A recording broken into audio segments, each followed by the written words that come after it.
So, in today's video, we are going to unpack what a trauma bond is and some different symptoms that you might see if you are in a trauma bond with somebody as an anxious, preoccupied attachment style.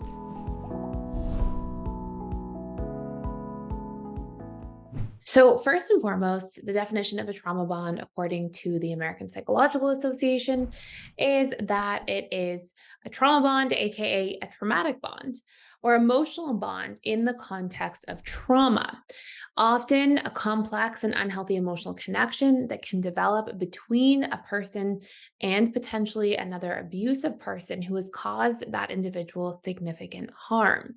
Now, trauma bonds are not always necessarily extreme physical abuse. They can be things like low level emotional abuse or verbal abuse that occurs within a relationship dynamic. And just like with anything else, it definitely occurs along a continuum. But I find that a lot of people can be in trauma bonds where they know, one of the big things I would always see with clients is that consciously you would know, like, I need to leave this relationship. It's not healthy. It's not what I want. Maybe you even find yourself going against your own morals and standards in a relationship for what you're looking for or how you want to be behaving. And yet you find yourself completely bonded to this person, having such a difficult time breaking up that dynamic and moving in a different direction. So, if this sounds like you, I'm going to go through some other symptoms of this. And then at the end of this video, if you stick around, we'll talk about some of the roots and some different action steps that you can take to remove yourself from this sort of situation if you find it to be toxic and yet you have so much difficulty leaving. So, one of the first themes that we'll see is this really intense emotional attachment. And I find that when somebody's in a trauma bond, this tends to actually be a key ingredient. It's almost like that emotional connection becomes amplified. And I think that sometimes people misconstrue this constant fear of losing something and their attachment style being activated with a true thriving emotional connection. In my opinion, a true thriving emotional connection between two people looks like number one, both people being able to be vulnerable and be able to be themselves. Number two, an element of an element of acceptance and understanding of one another because you've shared your inner fears, your flaws.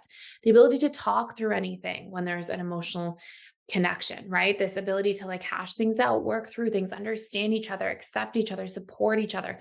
This to me is a healthy emotional connection. In a trauma bond, we see more emotional attachment than we see emotional connection. And I believe this to be because number one, we've got all this intermittent reinforcement, which is part of what gamblers, for example, get addicted to, where like things can be bad, bad, bad, and then randomly good. But also because we constantly feel like the other shoe is going to drop. I mean, the reality of human psychology is that, there's this idea you don't know what you have until it's gone.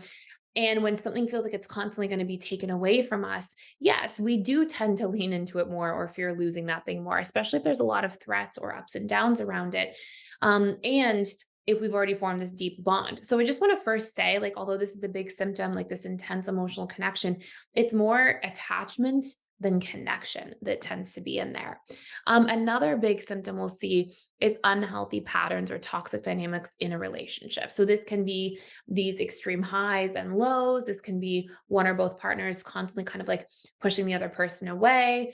It can be, elements of like harshness or even like just really unhealthy toxic behaviors in relationships all the time, like yelling, screaming, shouting, saying really, really harsh or critical things in relationship dynamics. And feeling as well, and this brings me to symptom number three of a trauma bond, feeling as well like those things never actually get resolved. I can't stress how important that is to check if you may be in a trauma bonded dynamic where if somebody argues, like let's say you've got, two people in a relationship dynamic that are not in a trauma bond, and let's say they make a big mistake. They raise their voice, they yell, they say something really mean.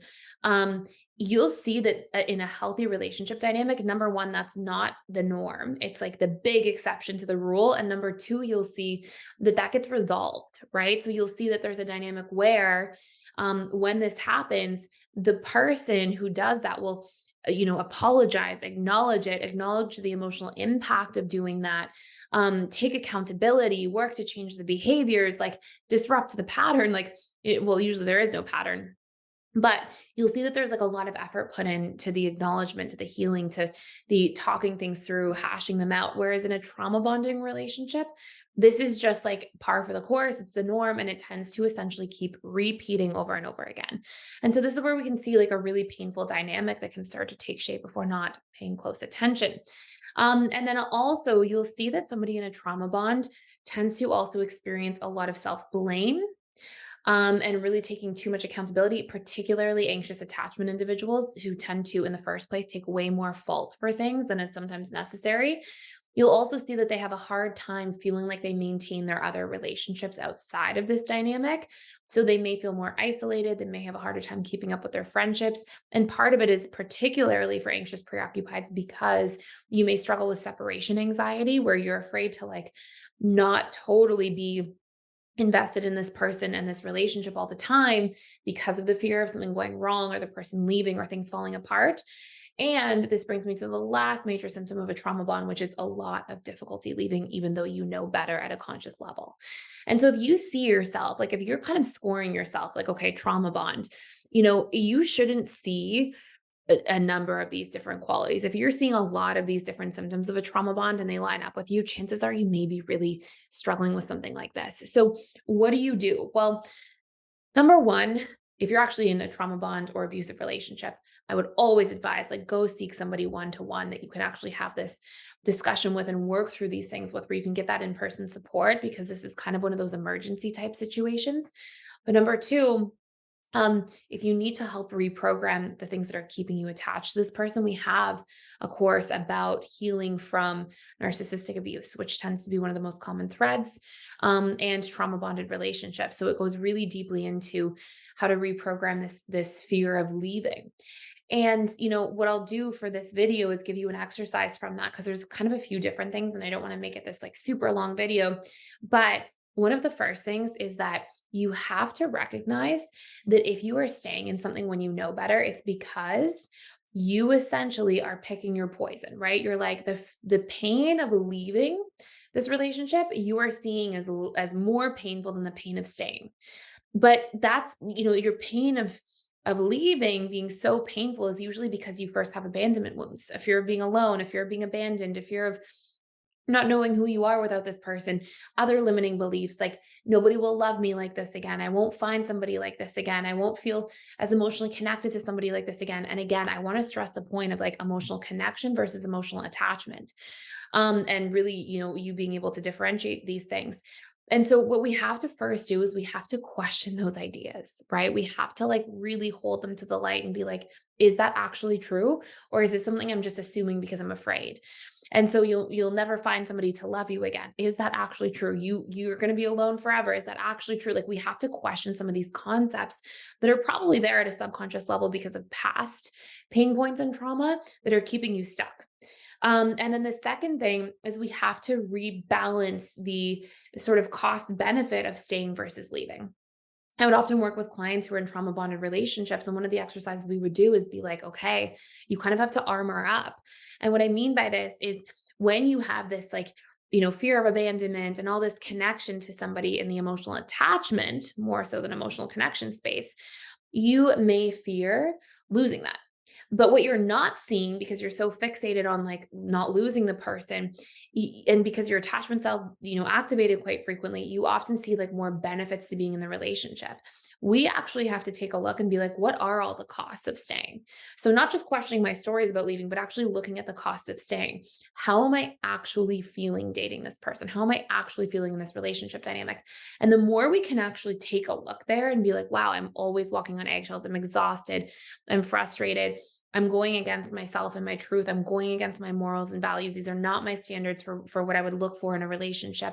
There's too many ups and downs. I can't focus on my friendships, my family relationships.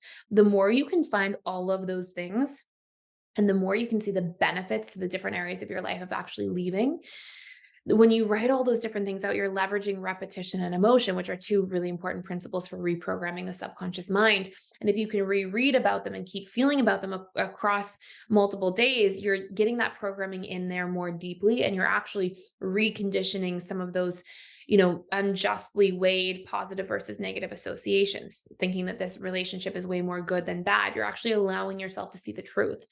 And feel about it, which is going to help land it at the subconscious level, because the subconscious speaks through emotion, not language.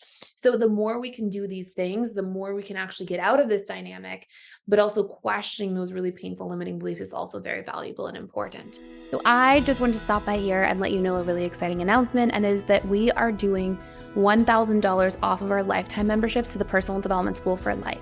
So I will tell you what's actually included in there. Number one, you get access to all of our different 60 plus courses, everything about every single attachment style, how to reprogram, how to heal.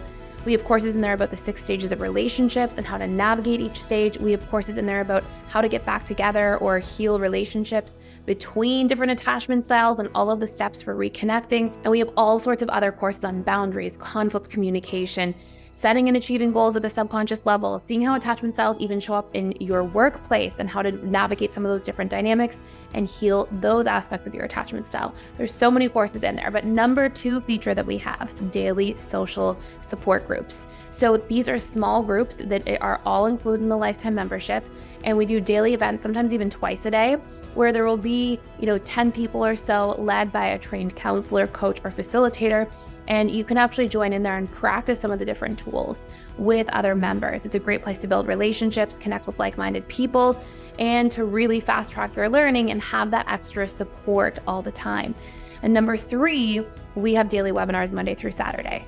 I do 3 of those webinars every single week. That's the time to come in, ask me your questions. You can come in on camera and we can chat. You can come in off camera and just post them in the chat, whatever you're most comfortable doing. And we have other amazing counselors, coaches, facilitators who also lead other webinars. And again, those are slightly larger groups of people, but it's a great opportunity to connect with like-minded learners who also care about the same things: emotional connection, relationships, and personal growth.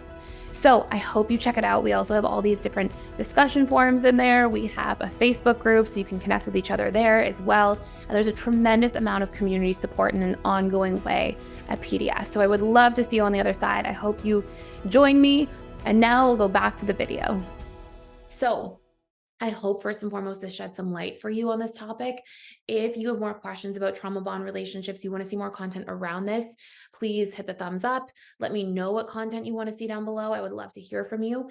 I think it's such an important topic that I probably don't even talk about enough on this channel, quite honestly. And freeing ourselves from trauma bonds, I've never seen one person regret it later. I will say that. It's hard, but nobody regrets it. And we take the lessons and the learnings and the healing away from these types of situations after we leave them. So anyways, really important topic. Let me know if you want to see more content like this or any other questions you have down below. Thank you for stopping by. If you're enjoying this channel, please consider subscribing so you don't miss any future videos. And thank you so much for watching.